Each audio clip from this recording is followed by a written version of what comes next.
Ẹ káalẹ́, ẹ káàárọ̀, ẹ káàsán ní gbogbo bí tẹ́ bá ti ń láǹfààní àti gbọ́ mi. Èmi ọmọ yín náà ni Moromobolawa tí gbogbo ẹ̀yin tèmi tẹ́ máa ń pè ní Sẹ́límọ́. Ẹ jọ̀ọ́ mo fẹ́ sọ̀rọ̀ nípa fíìmù alálùbáríkà kan tí màá fẹ́ kẹ́ lọ bá mi wò. Ìlú ti jáde sórí ìkànnì Jígí Alára TV. Ẹ jọ̀ọ́ ẹ bá wa wò. Ẹ subscribe sórí Jígí Alára TV kẹ́ ẹ gbádùn ìlú. Ṣé ẹ rí star-studded ni? Ìlú tá à ń sọ̀rọ̀ rẹ̀ star-studded, àwọn òṣèré lájàkànjàkàn náà kópa. Ẹ fẹ́ kí n máa mention wọn, ẹ lọ wo ìlú lórí Jígí Alára TV. Ṣé rí tá a bá ń sọ̀rọ̀ lórí ìkànnì yìí, tá a bá ń sọ̀rọ̀ lórí ìkànnì tó ń show Yorùbá movies tẹ́ ẹ lè gbádùn.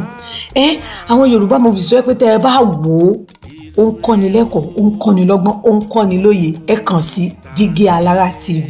Ẹ wò ó, ẹ mọ̀ báwo ni èrà tí ó lọ́mọ nú. Ẹ bá wa wo ìlú lórí ìkànnì Jígí Alára TV. Ẹ subscribe síbẹ̀ ẹ̀yin tèmi olólùfẹ́ mi. Ẹ mọ̀ pé mi ní fún yín lófò Ọlọ́run.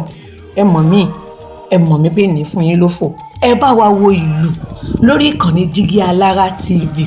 Kẹ́ ẹ sì máa gbádùn fíìmù Yorùbá lọ́lọ́kan òjọ̀kan lórí Jígí Alára TV. Love you all my good people.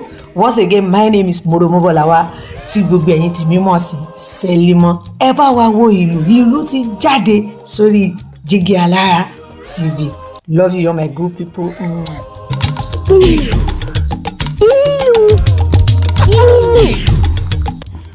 Please subscribe. Please watch. Please share. Thank you so much. Ẹ ṣé púpọ̀. Òrìṣà nílùú o, òrìṣà nílùú. Ẹ má fojú di àdánù o. Òrìṣà nílùú o, sinimá titun ìlú. Ó ti jáde wá lórí YouTube. Ìkànnì Jígí Alára TV. 24 lẹ ó ti rí wo àwòtún òní o. Iṣẹ́ ńlá yìí. Sinimá titun ìlú. Multi-million naira project ní yíyó lágbára. Òrìṣà nílùú tó mú bá. Ìdúgbò kì í ṣọjọ́ pa àtọ̀ ìṣàwọ̀ gidi. Ìlú ní ṣàtọ́kùn eégún, ìlú ní ṣàtọ́kùn ṣá. Ìlú ní ìlú sí ẹ̀ṣọ́ máa yàn gàlú ìlú tó kọ̀ fọ́ lágbára.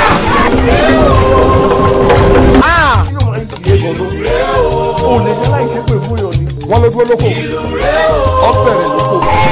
Ọ̀bẹ̀rẹ̀ ìdíje àkókò lójú tó kó adébáfún àjùmọ̀ àgbẹ̀nà tí ó dolóko láì bá tán.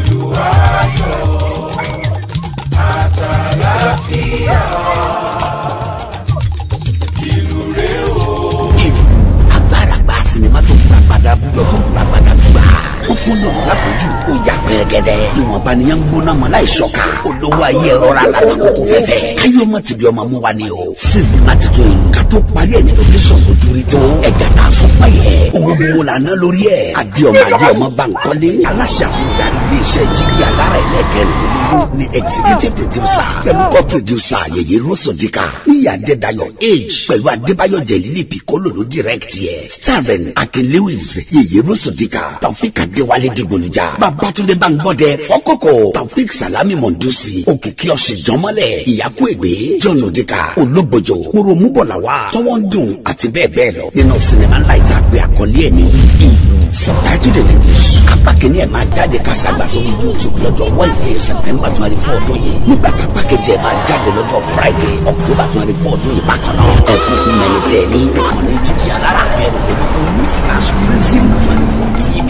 Ilé ara ní Jígí Alára. Ojúmọ́ kàrà kan ni gbogbo bá ṣe ń jí dára. Ara la fi ń ṣe. Sinimá titun ìlú lélẹ́yìí o. Ẹ subscribe sórí Jígí Alára 24 kẹ́rìnrán wò. Iṣẹ́ bàbá iṣẹ́ ni àwòrán tó wò ní ẹgbà bẹ́ẹ̀.